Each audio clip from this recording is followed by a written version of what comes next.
কি অপূর্ব না জায়গাটা, এবং নিয়মিত এখানে পুজো। গ্রামের এই পথ, এই মন্দিরটিও পুরোপুরি এই তোমার মাটির তৈরি।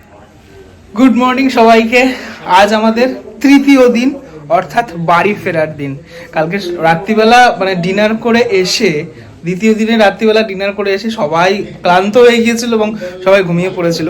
যাই হোক, আজ সকালে আমরা রেডি হয়ে গিয়েছি। এই মুহূর্তে আমরা যাব আজকে ওই ছোটোখাটো কিছু সাইট সিইং রয়েছে, সেই সাইট সিইং হয়ে তারপরে আমরা বাড়ির উদ্দেশ্যে মানে আবার ক্যানিংয়ে যেতে হবে। সত্যি সুন্দরবন ভ্রমণ সাথীর এই যে টোটাল মানে প্যাকেজ, মানে তোমার 3,500 টাকার এই যে প্যাকেজ, তার মধ্যে এই যে খাওয়া দাওয়া প্লাস ঘোরানো, এগুলো কিন্তু মানে সত্যি ভালো লাগবে তোমাদের। আর সাথে সাথে এই এলাকার সাথে তুমি মিশে যাবে। এত সুন্দর একটা বাড়ি। আমি এই মুহূর্তে যে জায়গাটা দাঁড়িয়েছি দেখাই তোমাদেরকে। এটা আমাদেরই মানে আমরা যেখানে রয়েছি তার পাশেই, মানে তার পাশেই বলতে এই ফ্লোরটার মধ্যেই আমরা রয়েছি। এখানে একটা এরকম ব্যালকনি রয়েছে, দারুণ কিন্তু ব্যালকনিটা। এখান থেকে দেখতে দারুণ লাগবে। মানে সকালবেলা এখানে মানে দাঁড়িয়ে গরম গরম চা আর বিস্কুট খেতে কিন্তু একদম জমে যাবে। চলে আসলাম লঞ্চে এবং সময় মতো লঞ্চ ছেড়েও দিল। আজ এখান থেকে তো চলে যাচ্ছি আমরা, তো এই দৃশ্যটা আবার কবে দেখতে পাবো কে জানে, আবার যবে আসবো আর কি দেখতে পারবো। শেষবারের মতো এই 2024-এ শেষবারের মতো সুন্দরবন দেখা হয়ে গেল। আর তোমরা যারা আসবে 2025-এ তারা তো এনজয় করবেই।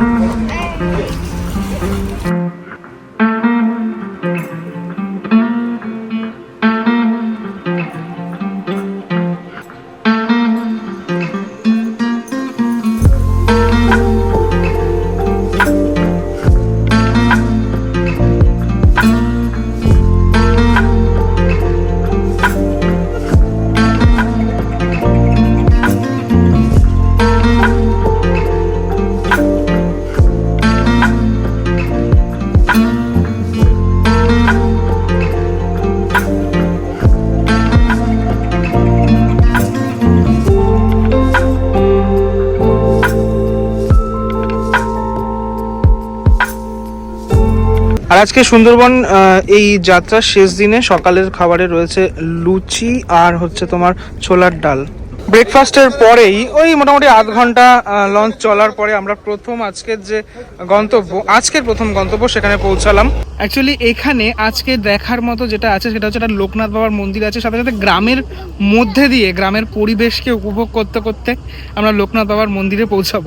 মেইন যে প্লেসটা মানে অর্থাৎ মন্দিরটি, সেই মন্দির হচ্ছে এই যে এখানটা।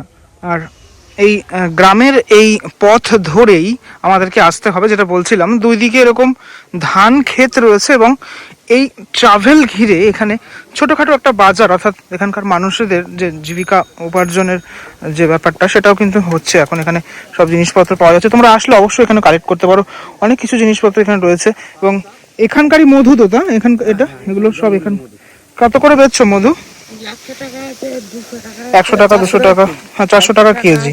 হ্যাঁ, তারপর গাছের কলা টলা এগুলো সব রয়েছে এখানে। চলো ধীরে ধীরে এগিয়ে যাই সামনের দিকটাতে। আর এইখানে আমি বারবারই বলি যে তোমরা যখনই আসবে প্রকৃতির মধ্যে থাকার যে আলাদা একটা বিষয় সেটা অবশ্যই অনুভব করতে পারবে, যেটা আমার এই ক্যামেরার মাধ্যমে বোঝানো কিন্তু অসম্ভব টোটাল ব্যাপারটা। এবার ঠিক যে জায়গাটাতে আমি দাঁড়িয়ে রয়েছি, মানে আমার পিছনের যে অংশটা, এটা আমি যেহেতু এর আগেও এসেছি, এই রাস্তাটা এত সুন্দর লাগে, এত ফ্রেশ এয়ার, এত ভালো লাগে।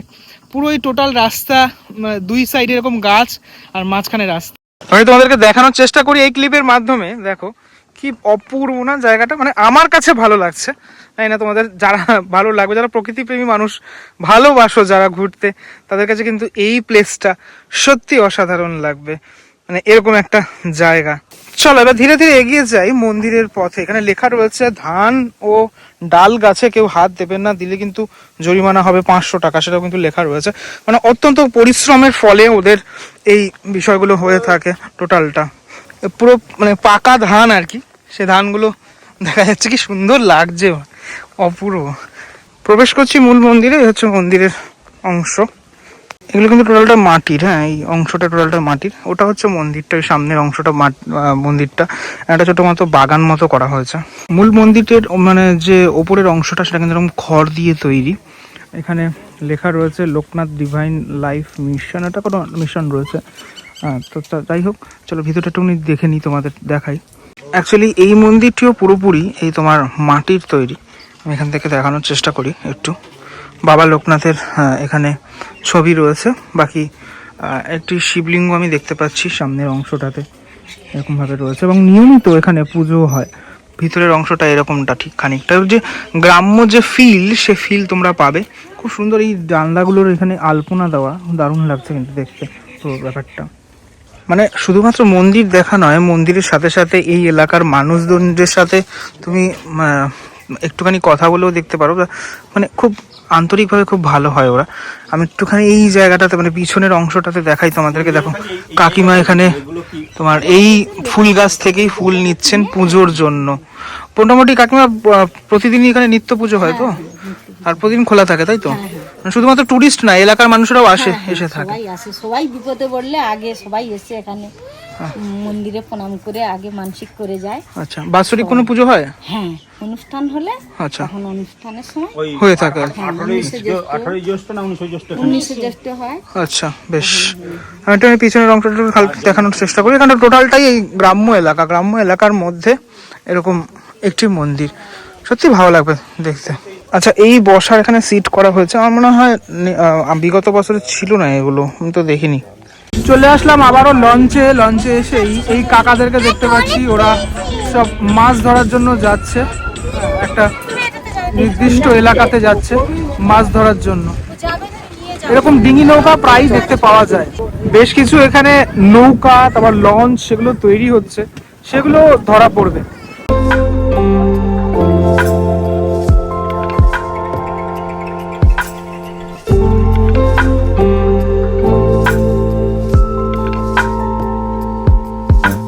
আজকে শেষ দিনের যে দুপুরের খাবার, সেই খাবারের ডাল ভাত আর কি খেলাম, আলু পোস্ত খেলাম, মানে আলু ভাজা আর কি। আর এখানে তোমার মাছ রয়েছে, কাতলা মাছ রয়েছে, আর যেটা রয়েছে সেটা হচ্ছে কাঁকড়া। আমি কাঁকড়া খেয়েছিলাম, সে টাকিতে খেয়েছিলাম, বেশ ভালো খেতে। তো এত বড় সাইজের খাইনি, ছোট ছোট সাইজের খেয়েছিলাম। তো এই কাঁকড়াটা মানে বেশ বড় সাইজের দেখতে পাচ্ছি। তো চলো আগে খাওয়া দাওয়াটা হয়ে যাক। লাঞ্চের পরেই বেশ কিছুক্ষণ মানে এই লঞ্চ চললো, এবং আমরা আমাদের ডেস্টিনেশন অর্থাৎ সোনাখালিতে প্রায় চলে এসেছি। আর মানে আর জাস্ট মিনিট খানেকের মধ্যেই নামতে হবে এবারে। 2024-এর মতো সুন্দরবন সফর এখানেই শেষ হলো আমাদের। 2 রাত 3 দিনের এই টোটাল যে সফর ছিল, মানে লঞ্চের যে সফর ছিল, সাথে সাথে যে হোটেলে যে সফর ছিল, টোটালটা খাওয়া দাওয়া সবটাই আমি তোমাদের সাথে শেয়ার করার চেষ্টা করলাম এই টোটাল ভিডিওর মধ্যে। বিভিন্ন যে আমার সাথে যে ঘটনাগুলো ঘটলো সেগুলো তোমাদের সাথে দেখালাম আর কি। কেমনটা লাগলো ভিডিওটা সেটা তো অবশ্যই জানিও। সাথে সাথে সুন্দরবন ভ্রমণ সাথী, তাদের এই পরিষেবা সত্যি অসাধারণ। টোটাল এই বিষয়টা মানে কি কি লেগেছে, কি কি খরচটা সিজন ওয়াইজ ভ্যারি করে, ঠিক আছে, কখনো কমে কখনো বাড়ে, এই ব্যাপারটা থাকে আর কি। ফোন নাম্বার সবটাই ডেসক্রিপশনে দেওয়া থাকলো, তোমরা চাইলে অবশ্যই কন্ট্যাক্ট করে নিতে পারো। কেমন লাগলো ভিডিওটা সেটা আমাকে অবশ্যই জানিও। পরবর্তী ব্লগে দেখা হচ্ছে খুব শীঘ্রই সুন্দরবন থেকে। আজকের মতো বিদায়, ভালো থাকো সবাই, টাটা।